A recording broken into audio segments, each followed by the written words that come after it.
Hey everybody, welcome back to the forge. So today we're going to be finishing, or at least trying to finish, the forge for Kobalt Cutlery. We have quite a few things to accomplish today. Don't think we'll get them all done, but we'll get a good portion of them done. The biggest thing that we have to finish today is the ribbon burners. I chose to make them from scratch instead of buying square tubing. Probably not the greatest choice I've ever had, but it's okay. We'll roll with it. We're going to be making a dual plane burner. So just like a car with dual planes, we're going to have two burners running around in this area. We're going to have one here, one here. It's going to kind of look like that. I don't know if you can see that real well, but it's going to look like that. We're going to make our boxes from scratch. We're going to make our refractory from scratch, and pretty much making everything from scratch. So I'll kind of show you more of the setup once I get the boxes done and how we're going to pour everything together and make it work. So I will be back in just a few minutes. So as you can see here, we have our 3x6 and our 3x6. We're going to be knocking those out. That's going to give us a little bit of room in the middle here. We could have done one full burner, but I just felt like two burners was going to be better. It's going to be putting out more than enough heat. It's also not going to put a strain on how much we can actually push. I feel like with one burner we would be getting more heat either in the middle or on the outsides instead of in the whole area. So with this, I think we're going to be more efficient.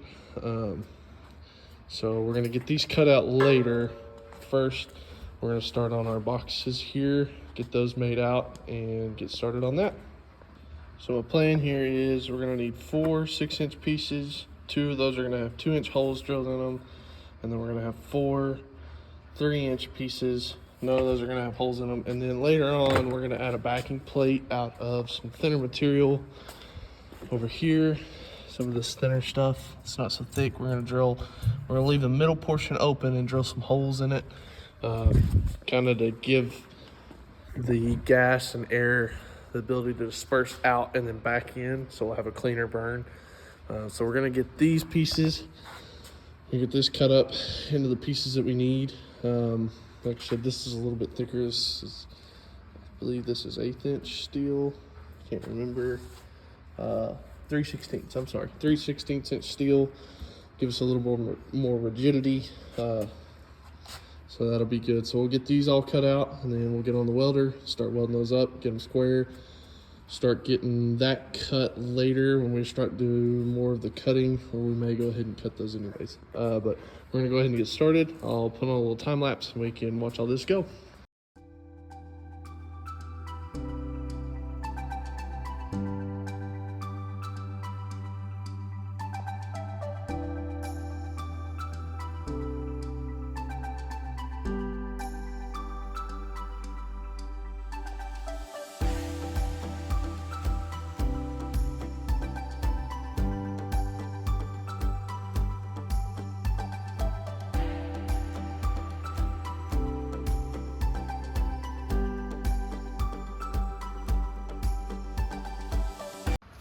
Alrighty, so we got 1 2 3 4, 1 2 3 4. Are they perfectly straight? No. Could I put them in this? Probably, but what's the fun in that when you're lazy, right? Okay, so anyways, so we got all 4 of these. We're gonna go ahead and get those separated out. I'll probably go ahead and build.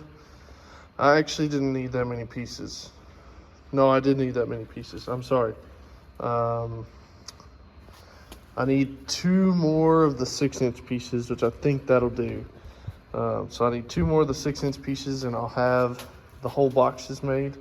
I miscalculated my numbericals, but I'll go ahead and get these tacked up in place where they need to be on the welder, and then I'll go ahead and cut those 2, put them on the back, and drill holes.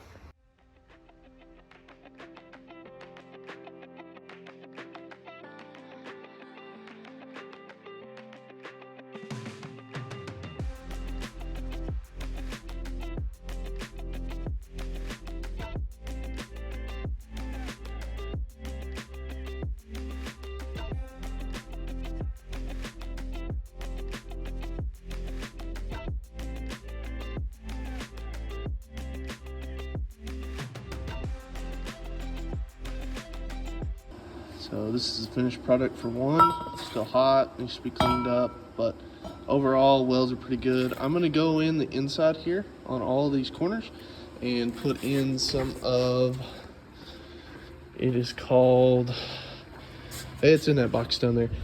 It's a sealant for like refractory, like bricks.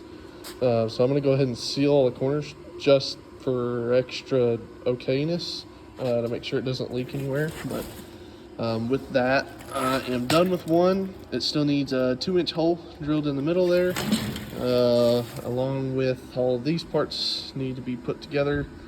I think I have enough to, one piece is a little short, so I don't know if I'm going to cut it out of that one or that piece over there to make the back plate, but we will see how far we get.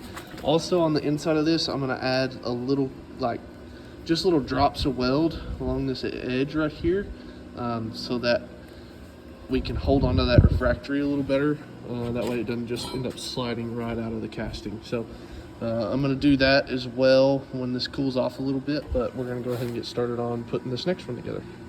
So we got our 2 boxes done. Still need 2 2-inch holes, and those are going to mount to those. And don't worry, that's not, it's not galvanized. It's just painted to look, it's painted to look galvanized. So we're definitely not welding galvanized metal and breathing in all those fumes. So just remember that. Don't weld galvanized. Just if it's painted like it's galvanized, it's okay. But anyways, we need 2 2-inch holes, and we're gonna weld them up to those, and we'll do those together. We'll set those up on the bench, get them locked in, and weld those up, and then we'll have our main burner system. We still have to put drill 2 holes in each one of those elbows to introduce our propane. But after that, that part's pretty much done, besides getting the blower ready and getting these mocked up for their forms to do the refractory. So we're getting pretty close. We've also got to add in our little box in the middle to kind of disperse the air a little better, but we'll do that again here in just a bit. So here we go. So this is what we've got so far. Got them welded on, real nice and solid. Welds don't look great, but they are sealed. So in our tops here, I've got a little plate with some holes drilled in them. There's still pretty good air gap between the walls and stuff.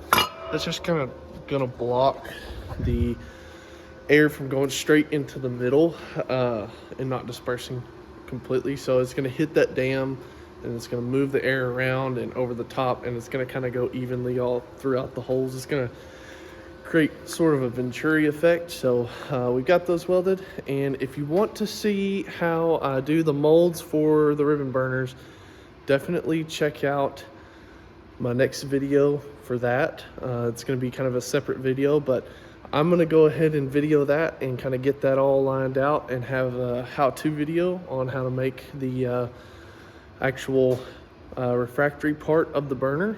So you've seen all the metal and everything else. Now I'm going to show you how to do the casting. So after that, we're going to come back and hopefully get started finishing up this forge completely. So that's going to be in the next video about the forge, finishing everything up. So I hope you enjoyed today's video. Leave a like, subscribe if you want to. We're going to get back to that as soon as the refractory and everything hardens up and we can get those in. We'll kind of do a test and run through it and see how everything works. Thanks for watching. See you on the next one.